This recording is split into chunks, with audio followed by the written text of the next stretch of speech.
Assalamualaikum warahmatullahi wabarakatuh. Halo Sobat Sehat, selamat datang di Oasis, obrolan santai seputar informasi kesehatan. Podcast ini hadir untuk menemani hari-hari kamu sambil memberikan informasi kesehatan yang bermanfaat. Saya Azaria, dan bersama-sama kita akan membahas berbagai topik menarik seputar kesehatan. Kembali lagi bersama kami, spesial kali ini karena bertepatan dengan BIAS, Bulan Imunisasi Anak Sekolah. Di momen ini kita akan mengupas tuntas soal imunisasi, bagaimana keamanan dan manfaatnya, penyakit berbahaya apa yang bisa dicegah, sampai cara kita bersama-sama melindungi anak-anak dan keluarga dari risiko yang sebenarnya bisa dihindari. Dan hari ini saya beruntung sekali karena pada kali ini kita kedatangan dua narasumber yang luar biasa, atau yang bisa kita sebut narasumber 2R. Double R. Nah, yang pertama ada dokter spesialis anak, Dr. Novrianti Hawarini SPA. Selamat datang, Dok. Selamat datang. Dokter ini ya. Ya. Oke. Dan yang kedua ada dokter spesialis kandungan, Dr. Rizky Yusnida Amelia SPOG. Selamat pagi. Oke, selamat pagi dokter. Nah, inilah dia tadi narasumber kita 2R ya, Dokter Rini dan Dokter Rizky. Terima kasih kesediaannya ya dok telah hadir bersama kami untuk sharing ilmu di sini.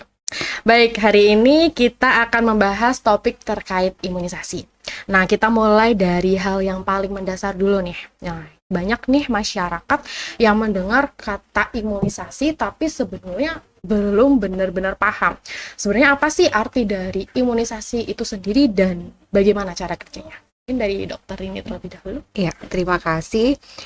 Jadi memang imunisasi itu diberikan sejak bayi itu lahir ya. Jadi dari dia brojol gitu ya, 0 jam itu udah diberikan imunisasi ya. Imunisasi itu sebenarnya suatu hal ya yang bersifat antigen atau antibodi yang diberikan kepada anak kita gitu ya. Jadi dia akan membuat kekebalan baru di dalam tubuh seseorang ya, terutama pada anak-anak gitu ya. Nah, cara kerjanya adalah vaksin itu ada bermacam-macam ya. Jadi ada vaksin yang hidup, ada vaksin yang dilemahkan, atau ada vaksin yang mati ya. Yang dia dapat mencegah beberapa penyakit sesuai dengan jenis penyakitnya itu. Jadi setiap imunisasi atau vaksin itu dia bekerja untuk satu penyakit saja. Nah, jadi kenapa imunisasi itu selalu diberikan berulang-ulang terhadap anak kita atau diri kita sendiri, karena untuk kekebalannya itu sampai kita nanti dewasa gitu. Nah, jadi cara kerjanya adalah dengan adanya vaksin itu akan terbentuk suatu antigen dan antibodi di dalam tubuh kita. Antigen dan antibodi ini yang akan mencegah masuknya penyakit tertentu. Nah, itulah yang disebut dengan imunisasi itu.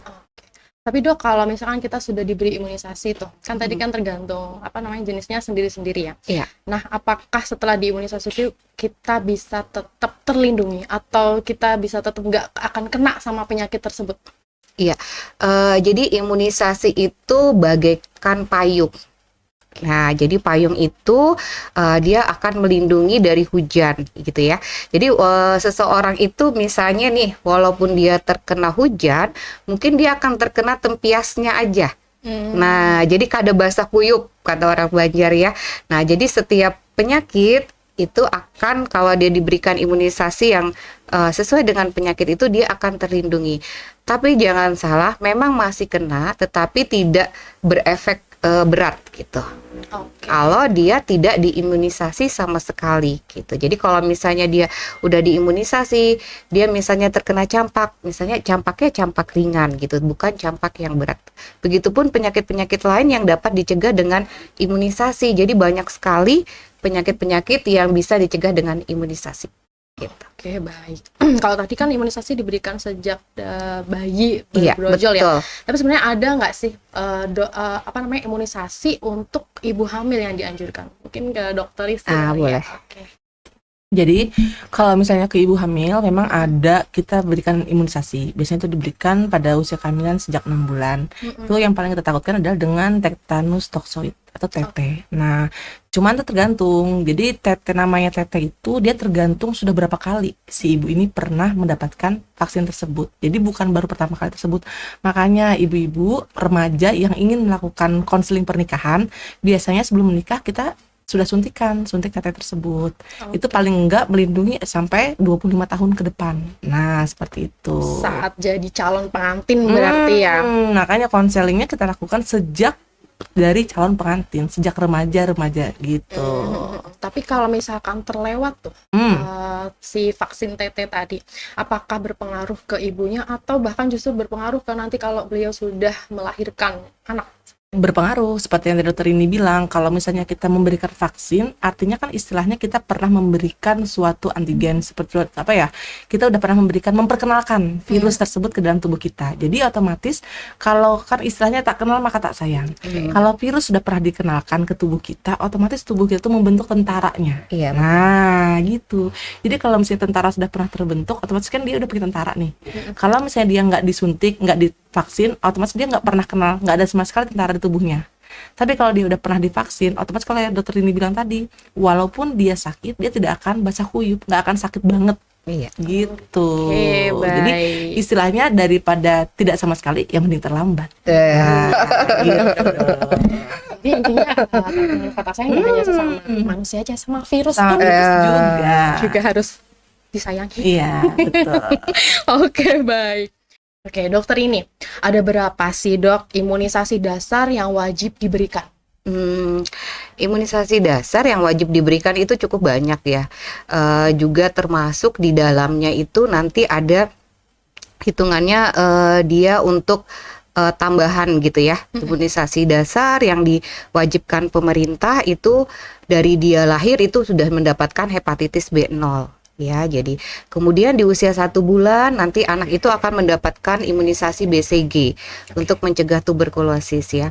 Kemudian di usia dia 2 bulan itu dia akan mendapatkan lebih banyak lagi imunisasi. Jadi di situ ada DPT, difteri, pertusis, tetanus ya. Kemudian itu ada rotavirus ya. Ada PCV untuk mencegah pneumonia ya di situ, dan kemudian ada polio. Itu dia di usia 2 bulan. Itu imunisasi itu diberikan pada usia 2 bulan, 3 bulan, dan 4 bulan. Kemudian nanti dia di usia 9 bulan itu dia akan mendapatkan lagi imunisasi campak dan imunisasi polio yang inaktif atau yang IPV-nya, yang suntik ya. Nah itu kemudian di booster lagi. Di booster lagi itu di usia 12 bulan itu ada imunisasi PCV lagi atau pneumonia. Dan kemudian di usia 18 bulan dia akan mendapatkan 2 kali lagi booster. Itu imunisasi campak dan imunisasi DPT lagi. Nah, jadi cukup banyak ini pada seorang anak. Nah, sekarang itu kita pemerintah juga lagi memberikan imunisasi secara gratis untuk anak sekolah yang di kelas 5 SD atau usia 11 tahun itu HPV atau vaksin human papilloma virus. Nah itu.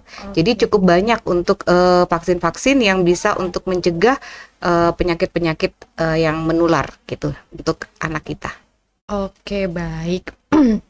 Nah, dok, gimana sih dampaknya nih? Tadi kan udah panjang nih setiap setiap usia ya, dari 0 sampai 9 bulan, kemudian 12 bulan, kemudian nanti pas kelas 5 SD pun juga dapat imunisasi. Betul. Kalau misalkan ada yang terlewat, apakah boleh diberikan lagi atau dikejar lagi di usia selanjutnya atau bagaimana? Boleh. Ada yang namanya imunisasi kejar. Jadi imunisasi kejar itu tetap kita berikan ya sesuai dengan jadwal dari imunisasinya itu sampai usia tertentu. Jadi setiap vaksin itu ada batasan-batasan usianya untuk imunisasi kejar itu. Jadi masih bisa diberikan terus sampai dia usia 5 tahun bahkan lebih gitu. Oh gitu. Berarti nggak hanya terpaut di sampai usia 5 tahun aja ya? Iya, Di atas itu masih bisa? iya bisa. Oke, baik. Nah, Dok, ngomongin soal imunisasi itu kan ada efek sampingnya nih. Ah, ah, Banyak orang tua tuh kadang yang menolak karena efek samping iya tadi. Nah, benar. sebenarnya kalau apa namanya efek samping tadi tuh yang normal tuh seperti apa sih, Dok? Kan katanya tuh bisa bikin demam, bisa bikin rewel, bahkan mitosnya tuh ada yang ngomong bahkan bisa bikin autis. Itu Hmm, beneran nggak sih, Dok? Gimana? iya. Nah, jadi memang efek samping dari imunisasi itu ada yang kita sebut namanya KIPI. Jadi KIPI itu adalah kejadian ikutan pasca imunisasi ya. Nah, itu bisa berlangsung 7 hari, ada yang bisa lebih gitu ya. Nah, tapi semua imunisasi itu efek sampingnya sangat-sangat minimal sekali. Ya, bahkan ada yang tidak berefek gitu ya. Walaupun misalnya efek sampingnya itu ada, misalnya cuma nyeri di daerah suntikan gitu ya. Kemudian bengkak di daerah suntikan ya. Kemudian kalau ada demam, dia sifatnya demam ringan. Ada yang 1 hari demamnya sudah tidak demam lagi. Kemudian ada yang berlanjut mungkin 2 hari gitu ya demamnya. Nah, kalau yang menyebabkan terjadinya autis itu cuma hoax aja. Nah, ya jadi nggak ada. Jadi bahkan anak yang dengan berkebutuhan khusus ya autis itu wajib diimunisasi. Bahkan imunisasi itu dapat diberikan pada anak-anak dengan penyakit-penyakit tertentu gitu. Jadi dia tetap masih bisa diberikan gitu. Jadi imunisasi itu sangat aman sekali karena dia apa? Karena vaksin itu sebelum diberikan itu sudah melalui uji coba penelitian yang berkali-kali dan dicobakan dengan berkali-kali dan udah ribuan diberikan atau bahkan miliaran ya udah diberikan gitu ya. Jadi sifatnya aman aja kalau imunisasi. Oke, aman ya, Dok. Iya, Berarti kalau misal muncul demam-demam itu masih aman, aman. masih normal ya? Iya. Nah, berarti kapan sebaiknya orang tua ini harus waspada ketika misalkan muncul KIPI tadi, Dok? Iya, jadi ada KIPI itu ada dua ya, ada KIPI yang dia sederhana, ada KIPI yang memang sifatnya dia serius, KIPI serius. Nah, KIPI yang sederhana itu biasanya memang seperti cuma demam, nyeri di daerah suntikan gitu ya. Tapi kalau dia sudah mencapai kayak KIPI serius, misalnya anaknya sampai pingsan ya, kemudian dia kejang, tidak sadarkan diri, pusing hebat ya atau muntah yang hebat. Nah, itu yang baru kita harus waspada gitu. Dan KIPI ini tidak hanya murni karena imunisasinya, ada juga namanya KIPI yang karena dia faktor koinsiden. Jadi memang si anak ini mungkin awalnya dia sudah terkena penyakit tertentu gitu ya. Kemudian saat itu diberikan imunisasi, terjadilah efek samping dari imunisasi itu, padahal ternyata itu sifatnya adalah koinsiden dari penyakit tertentu itu. Oke, Ya, jadi tidak murni KIPI itu dari vaksinnya gitu. Jadi ada penyebab yang lain juga, tidak hanya dari vaksinnya gitu. Oke, baik. Nah, tadi, Dok, kan sudah ada disentil-sentil dikit tuh terkait bias dan ada imunisasi baru dari program pemerintah, Iya. ada vaksin HPV. Nah, izin ke Dokter Rizky, boleh dijelasin nggak sih, Dok, apa sih tadi HPV itu? Oke, jadi sebenarnya HPV itu adalah jenis nama kuman ya, nama virus. Jadi human papilloma virus. Jadi penyebab virus yang bisa mengakibatkan terjadinya kanker mulut rahim. Jadi kalau kita bicara tentang mulut rahim itu penyambung dari rahim dan vagina, maka di tengah-tengahnya dinamanya mulut rahim. Nah, di situ. Dan kanker mulut rahim ini sebenarnya adalah pembunuh tersering untuk kita semua wanita. Jadi bahkan di Asia Tenggara aja menurut data dia menduduki posisi pertama pembunuh utama wanita. Sebegitu menyeramkannya kanker mulut rahim. Tapi sebenarnya kanker mulut rahim ini juga tidak hanya menyerang wanita. Dia juga bisa menyerang kepada pria. Cuman gejalanya beda. Kalau ke wanita bisa menjadi yang namanya kanker mulut rahim tadi, tapi kalau ke laki-laki mungkin kita pernah dengar istilah kutil ya. Nah, itu kutil dan kanker mulut rahim sebenarnya berasal dari virus yang sama, HPV. Cuman genrenya dia banyak, jenisnya dia banyak. Nah, itu. Jadi dia nih kebetulan pas apesnya nih pas lagi kena virus, daya tahan tubuh lagi lemah, kenanya di tipikal virus berapa, nah itu langsung muncul tuh gejala klinisnya. Nah, itu yang kita takutkan. Berarti kalau di laki-laki misalkan dia terinfeksi si HPV tadi, itu yang muncul tuh kutil kelamin tadi ya, Dok? Iya, bisa jadi kutil kelamin, bisa jadi kutil di tangan, ya kutil bisa di mana berarti aja. nggak hanya di kelamin aja? Betul, nggak hanya di kelamin. Cuma kan pernah juga tuh ada dengar kutil di tangan kan, Iya, ada kutil di lagi tangan ada. terus di counter gitu kan. Iya. Itu sama, virusnya virus HPV. Berarti dimanapun letak kutil, Iya. itu berada. Ya, Bisa di seluruh tubuh dia. bisa di seluruh tubuh. Iya. Benar. Termasuk perempuan juga nggak, Dok? Iya, Iya. betul. Perempuan juga bisa kena kutil. Kan di mana aja bisa kena kutil gitu. Kalau anak-anak, Anak-anak kayaknya kasusnya mungkin dia udah dewasa ya, mungkin anak-anak dewasa yang mungkin sudah pernah berhubungan seksual gitu ya, atau dia sudah pernah menikah. Nah, itu mungkin dia bisa terkena. Oke, Iya. baik. Nah, Dokter Rizky, tadi kan disebutkan ya bahwa virus HPV itu bisa menyebabkan kanker mulut rahim. Nah, sebenarnya ada nggak sih faktor resiko lain yang menyebabkan kanker mulut rahim selain si virus HPV tadi? Oke, jadi sebenarnya banyak faktor resikonya ya, kenapa seseorang tersebut bisa menderita kanker mulut rahim. Jadi yang paling penting adalah kanker mulut rahim ini adalah terkena karena virus HPV, di mana akan mengenai seseorang yang utamanya pernah berhubungan seksual. Itu kunci utamanya. Nah, yang kedua, dengan orang yang suka berganti-ganti pasangan, baik dari sisi laki-laki ataupun dari sisi perempuannya. Karena dari sini kita nggak akan pernah tahu siapa sih pembawa virus HPV ini. Karena kan dia kan bisa mengenai laki-laki, bisa mengenai perempuan. Cuman apesnya kalau kena perempuan, gejalanya begitu hebat dan begitu sangat membuat menderita gitu. Jadi kalau misalnya pasien-pasien yang sudah pernah kena virus HPV, berarti pasti bisa dipastikan maka seseorang tersebut pasti pernah berhubungan seksual sudah. Seperti itu. Oke, ada caranya nggak sih, Dok, untuk mendeteksi si kanker mulut rahim tadi? Ada, makanya di puskesmas, tenaga kesehatan kita selalu berkoar-koar nih, ayo IVA tes, ayo pap smear. Karena dua hal ini adalah tindakan yang bisa kita lakukan untuk deteksi dini. Jadi selain kita pencegahan primer, ada yang namanya pencegahan sekunder. Nah, pencegahan primernya adalah dengan vaksin, dan pencegahan sekundernya adalah dengan screening. Screening yang bisa kita lakukan adalah yang paling gampang itu IVA tes. Nah, cuman permasalahannya budaya kita kadang-kadang terlalu malu. Nah, itu kadang-kadang ulun supan dok ajarnya. Nah, itu budaya malu tersebut. Padahal kan kita juga nggak pernah ingat kan. Nah, itu dia. Jadi kalau misalnya punya kesadaran dini sejak dini ya untuk mau screening, mau IVA tes, mau pap smear, sebenarnya kita lebih enak untuk mendeteksi kanker mulut rahim. Jadi nggak ojok-ojok datang udah stadium lanjut tuh tidak. Karena harusnya dari awal tuh kita udah tahu, udah bisa kita deteksi sejak awal. Berarti kapan sih, Dok, idealnya kita datang ke Vaskes untuk melakukan tes IVA maupun pap smear tadi? Semua wanita yang pernah melakukan hubungan seksual wajib melakukan screening. Tuh kata kuncinya.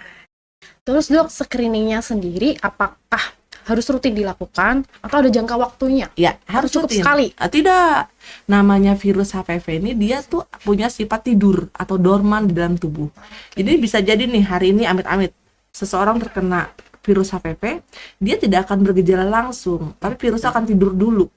Tapi ketika daya tahan tubuh turun, virus akan bangkit, bangun, merajalela. Bisa dia akan bergejala 5 atau sampai 10 tahun ke depan. Baru ada gejalanya.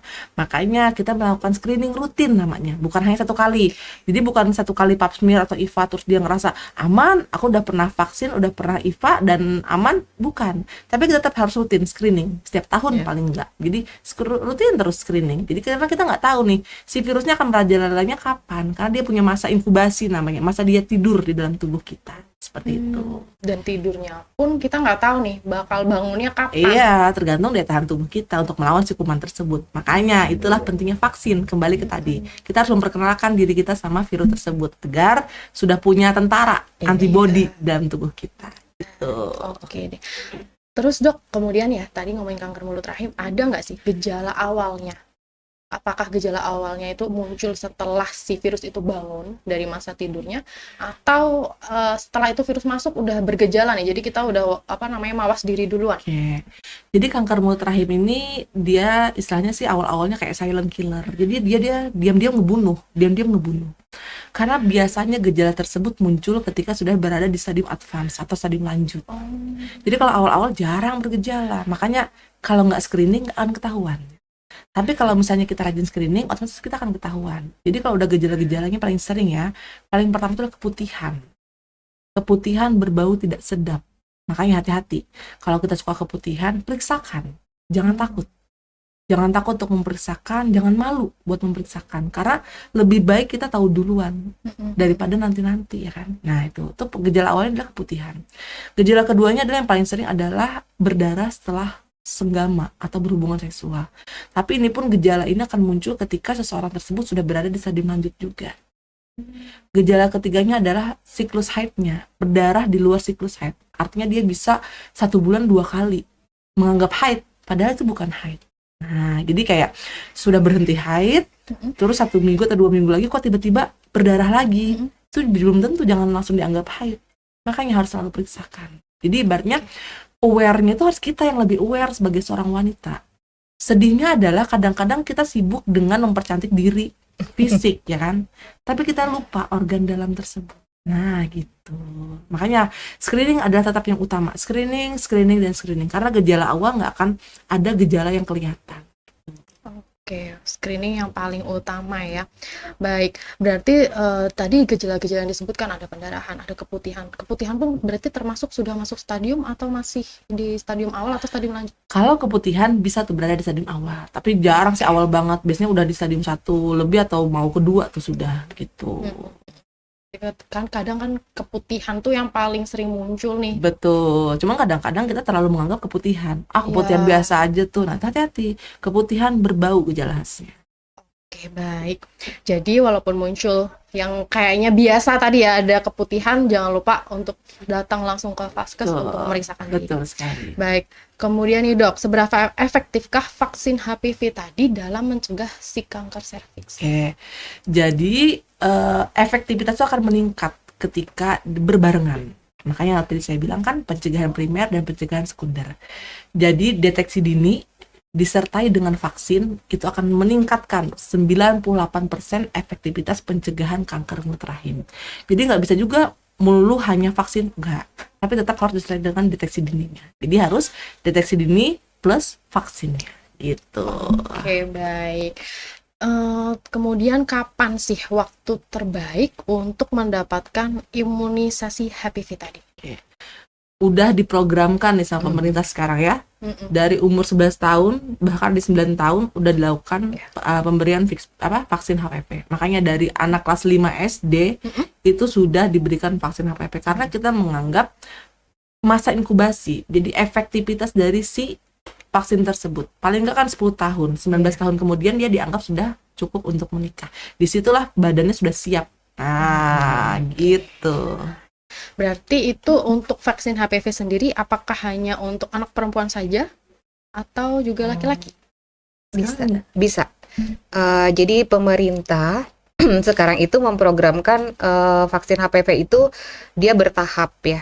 Jadi di tahun sampai 2027 itu kita masih baru memberikan vaksin HPV ini untuk wanita. Ya, tapi nanti program keduanya itu di tahun 2028 sampai tahun 2035 itu kita juga akan memberikan untuk pria. Nah, jadi vaksin ini sekarang diberikan itu terutama untuk anak wanita yang berada di kelas 5 SD ya, atau dia berada kejarnya nanti itu kalau misalnya dia di kelas 5 SD atau 11 tahun itu belum pernah dapet, dia akan dapet nanti di kelas 6 SD.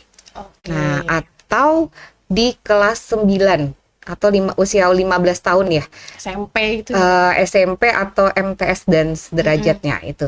Berarti sasaran awalnya remaja putri dulu iya, kan, Dok, ya? sasaran awalnya remaja putri dulu.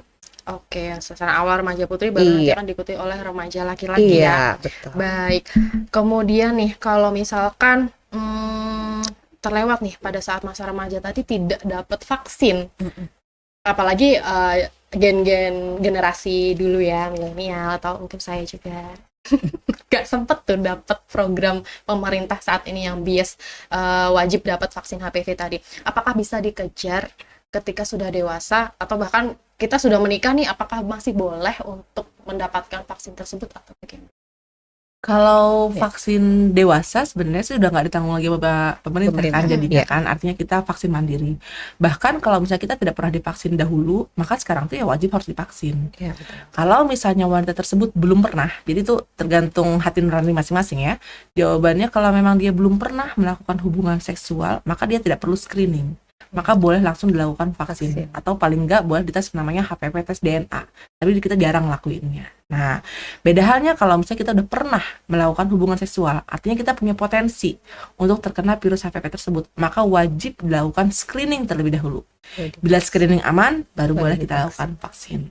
Nah, tapi kalau dewasa, kalau misalnya anak single dose ya dok ya, Ya, satu single dosis aja dok ya. satu Nah, dosis aja. kalau anak tuh single dose hanya satu suntikan diberikan pada kelas 5 SD tadi. Tapi kalau udah dewasa kita ada pengulangan Iya. dalam 3 dosis. Jadi 0 bulan, 1 sampai 2 bulan diulang lagi di 6 6 bulan bulan. kemudian. Tuh. Oke.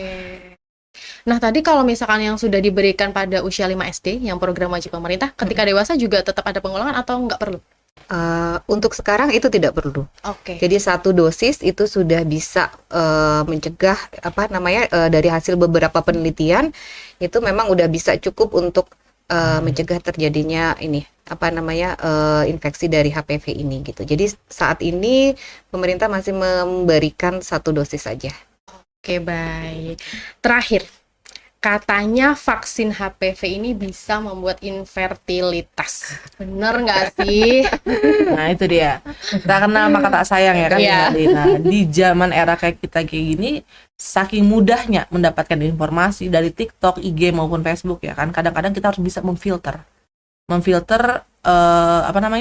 berita-berita informasi yang harus masuk ke dalam diri kita. Nggak ada sebenarnya istilahnya vaksin HPV malah bisa bikin infertil, enggak.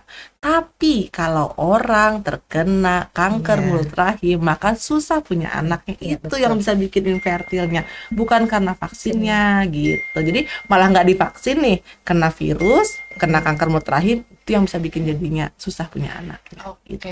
jadi itu mitos ya dok. Iya, Justru betul kalau nggak sekali. divaksin malah beresiko untuk infertilitas tadi. Karena dia kena kanker kena mulut rahim. kanker mulut rahim. Oke, baik. Sebelum kita akhiri dokter, apa nih satu pesan yang pengen disampaikan kepada masyarakat khususnya para orang tua supaya mereka itu semakin yakin dan semangat dalam menjalani program imunisasi ini, terutama dalam rangka bias. Mungkin dari dokter ini terlebih dahulu. Jadi ayah bunda, mama abah ya, pokoknya jangan takut ya untuk imunisasi HPV. Jadi imunisasi HPV ini memang diberikan di bulan imunisasi anak sekolah atau BIAS di bulan Agustus ya. Nah, manfaatnya sangat banyak sekali dibandingkan kalau misalnya seseorang anak itu tidak di imunisasi HPV ini ya, karena memang untuk kedepannya itu sangat-sangat bermanfaat sekali untuk mencegah jadi infeksi dari kanker mulut rahim ini gitu. Jadi jangan takut gitu kalau nanti di sekolahan sudah memberitahu gitu ya bahwa hari ini ada atau besok gitu ya akan dilaksanakan imunisasi HPV ini. Diperbolehkan saja anak-anaknya untuk mengikuti imunisasi HPV ini. Oke, baik. Terima kasih. Silakan dari dokter Rizky. Pada prinsipnya sih kalau tentang kanker mulut rahim kita lebih baik mencegah daripada mengobati ya. Karena kalau sudah terkena kanker mulut rahim maka itu sebenarnya udah nggak ada obatnya. Yang kita lakukan selama ini hanyalah menahan bagaimana kanker tersebut tidak menjalar kemana-mana dan hanya meningkatkan kualitas hidup dari pasien tersebut. Maka harapannya lebih baik mencegah daripada mengobati. Dari awal mending kita vaksin. Ayo vaksin, sayangi anak-anak kita. Jadi dengan kita menyayangi anak kita, memberikan vaksin terhadap anak kita, itu bukti kita sebagai orang tua yang cerdas bagaimana kita menyayangi remaja-remaja putri kita untuk kedepannya. Seperti itu. Oke, baik. Wah, luar biasa sekali obrolan kita hari ini. Terima kasih banyak Dokter Rini, Dokter Rizky atas kesediaannya, atas informasinya dan insight yang berharga pada hari ini. Dan Sobat Sehat, kita sudah dengar dari para ahlinya bahwa imunisasi itu aman, imunisasi itu penting dan terbukti melindungi dari berbagai penyakit yang berbahaya. Jangan sampai terlambat, jangan sampai terlewat, karena pada dasarnya mencegah lebih baik daripada mengobati. Jangan lupa untuk share podcast ini kepada teman dan keluarga kalian agar mereka juga bisa mendapatkan manfaatnya. Sampai jumpa di episode berikutnya. See you dan bye!